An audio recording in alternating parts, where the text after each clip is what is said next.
কল্পনা করুন, গাড়ির ট্যাঙ্কে তেল নয়, ঢালছেন মাত্র কিছু লিটার পানি, আর সেটাই গাড়িকে ছুটিয়ে নিচ্ছে শত শত কিলোমিটার। শুনতে সায়েন্স ফিকশন লাগলেও বিশ্বের অন্যতম অটোমোবাইল জায়ান্ট টয়োটা ঠিক এমনই এক ভবিষ্যৎ প্রযুক্তির দিকে হাত বাড়িয়েছে। পানি হতে পারে আগামী দিনের জ্বালানি, সত্যি কি? টয়োটা বহুদিন ধরেই বিকল্প শক্তির উপর কাজ করছে। হাইড্রোজেন কার, সোলার কার, হাইব্রিড ইঞ্জিন সবই তাদের অর্জন। কিন্তু এবার গবেষণার কেন্দ্রবিন্দুতে এসেছে পানি থেকে শক্তি বের করার নতুন পদ্ধতি। তবে সরাসরি পানি দিয়ে ইঞ্জিন চালানো সম্ভব? সাধারণ পানি তো ইন্ধন নয়। তাহলে টয়োটা কি করছে? পানি ভেঙে হাইড্রোজেন বের করা খুব পুরনো পদ্ধতি, কিন্তু এতে লাগে ভারী যন্ত্র, বেশি খরচ এবং প্রচুর বিদ্যুৎ।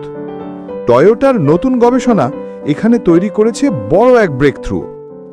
গল্পটা শুরু হয় একটি ছোট প্রযুক্তি থেকে, যাকে বিজ্ঞানীরা বলছেন অ্যাক্টিভ ওয়াটার রিঅ্যাকশন সেল। এটি দেখতে ছোট একটি মডিউলের মতো। এর ভেতরে পানি ঢুকলে বিশেষ ক্যাটালিস্ট ও উচ্চ চাপ ব্যবস্থার মাধ্যমে পানি ভেঙে তৈরি হয় হাইড্রোজেন ও অক্সিজেন।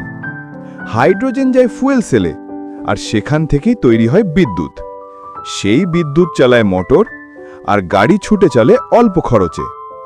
আর সবচেয়ে চমৎকার বিষয়, দহন শেষে গাড়ির এক্সস্ট থেকে বের হয় শুধু বিশুদ্ধ পানি।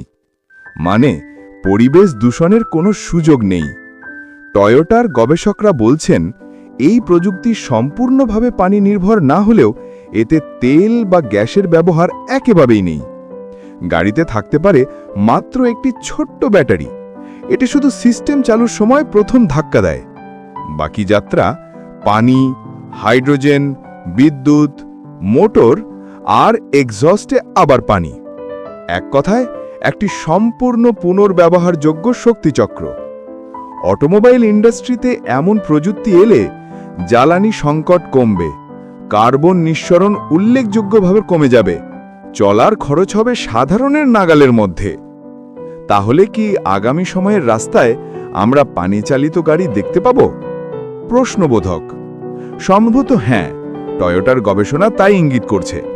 যদি এই প্রযুক্তি বাজারে আসে, তবে এটি হবে পরিবেশ বান্ধব গাড়ির জগতেই এক বিপ্লব। দেখতে হয় টয়োটা কবে আনুষ্ঠানিকভাবে ঘোষণা দেয়।